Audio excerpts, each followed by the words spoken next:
Hello everyone and welcome to the channel. I'm Emmanuel, I'm an airline pilot and a member of PMDG's tech team. 2 days ago, on the 25th of October, the Fenix A320 received a new update which did quite a bit of changes in the flight model and the effects of the flaps and slats as well as the flare logic. Now, those of you who watched my previous videos, especially the one on the Mykonos landing, will know that it was a little bit hard to land the Fenix A320 previously due to some logic issues, but those are supposed to be solved now, so here we are on a downwind, runway 26 left at Munich, and let's see how good those actually work out. So I'm just about to start the base turn now.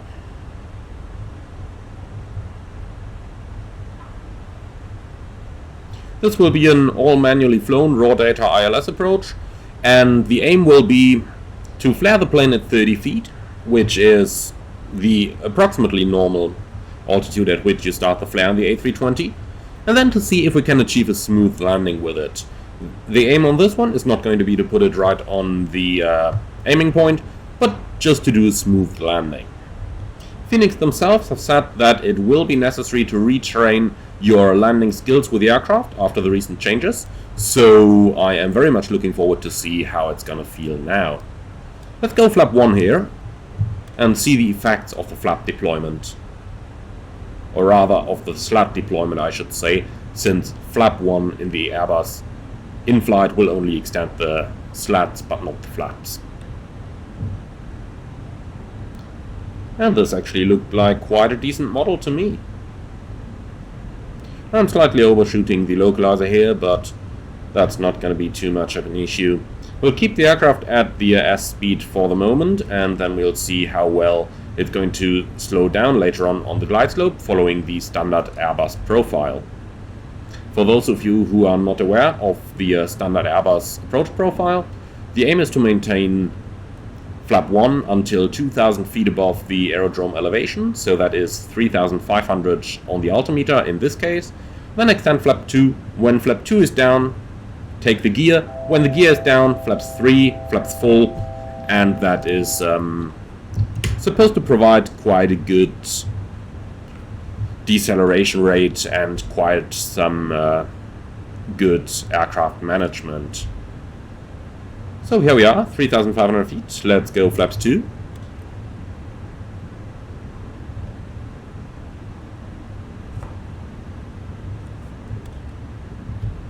Gear down.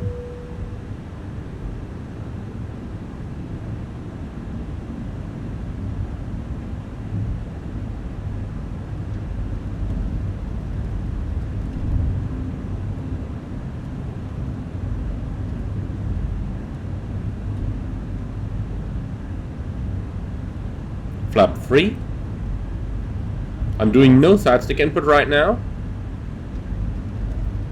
So we can see that dreaded nose down that we often got with the previous version has been fixed. And flap full. Again, no side stick input, my hand is off the stick. And the airplane does balloon a little bit, but overall, I have to say this is really nice handling quality. So, overall, really good job there, Fenix. The configuration of the airplane on the approach really seems much nicer now than it was with the previous version. Let's quickly complete our landing checklist. ECAM memo, landing no blue, landing checklist complete.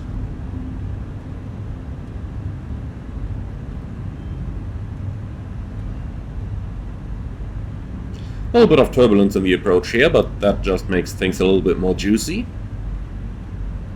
So once again, for those of you who skipped over the previous part, the emphasis is to put the airplane on the ground smoothly. 500. But on this one I'm going to favor smoothness of the landing over hitting the aiming point.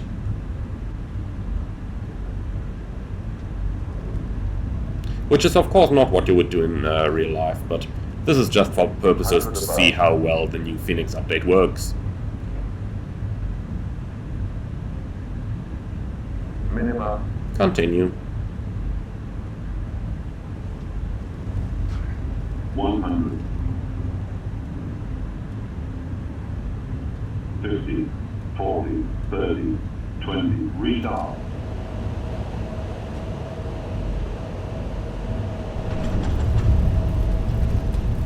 Alright, so you can put the Fenix down smoothly now. So we have manual braking, thrust versus normal.